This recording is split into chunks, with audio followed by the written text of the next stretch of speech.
actually had a little challenge for Cocker Punk. As you guys know, with the new TechPB website that's coming up, we are going to have a section off to the side for paintball science and paintball theory. Okay, and Cocker Punk is going to be the lead authority in it. I got a lot of respect for Cocker Punk, and I had a challenge for him to figure out something. As I'm doing these efficiency tests, I kind of realized something, and I'm going to put this out there. I think I know the answer, but I'm not going to tell you guys. But I had an idea when I'm doing these efficiency tests that, okay, we know that these guns, let's say they're set up to shoot 13 balls per second, okay?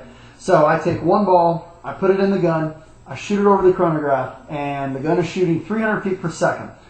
If I just shut the eyes off and dry fired the gun at 13 balls per second and had a stopwatch waiting right next to it, so let's say I've got it on full auto, okay, and there's no paint, there's nothing in the gun, I'm just dry firing it.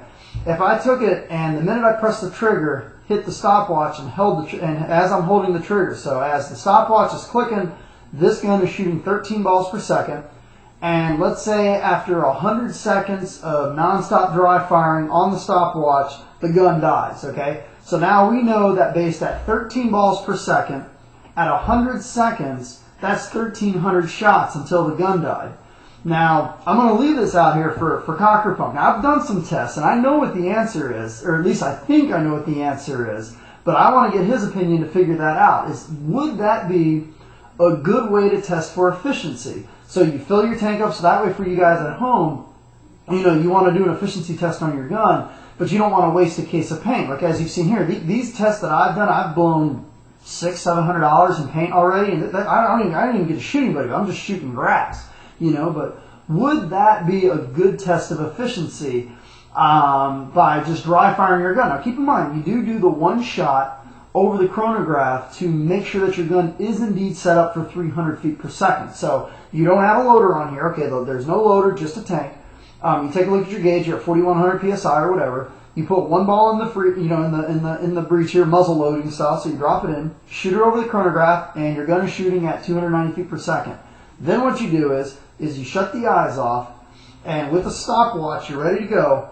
You have your gun programmed at 13 balls per second with the eyes off. So you go 1, 2, 3, and you just sit there and hold the gun down, shooting 13 balls per second exactly while you're looking at your stopwatch. So you're watching your stopwatch, you're watching your stopwatch, and then after 100 seconds, your gun completely dies, and you look and you realize 13 balls per second at 100 seconds of dry firing equals 1,300 rounds.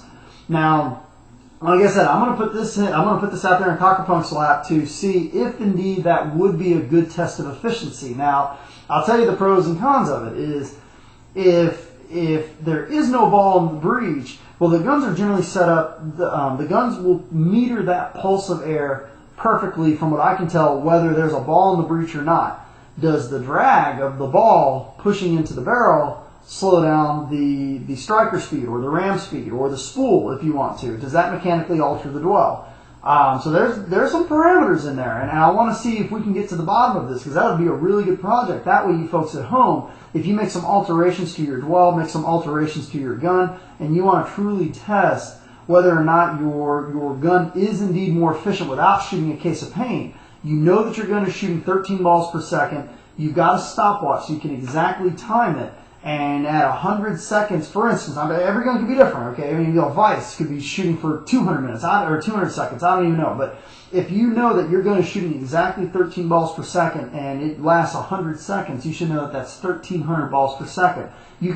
This could possibly be a way to test for efficiency without actually using paint. Just dry firing your gun at an exact rate of fire, using a stopwatch to time exactly how many cycles you got. So when you guys see Cocker Punk in the forums, like, Cocker Punk, oh my God, Mike's got a challenge for you. Is it true? Is it true that we can use a stopwatch to figure out the efficiency? So I'm going to put that out there for Cocker Punk. That's going to be his first project before we launch the TechPB's site, which is coming up here pretty soon. Thanks for tuning in.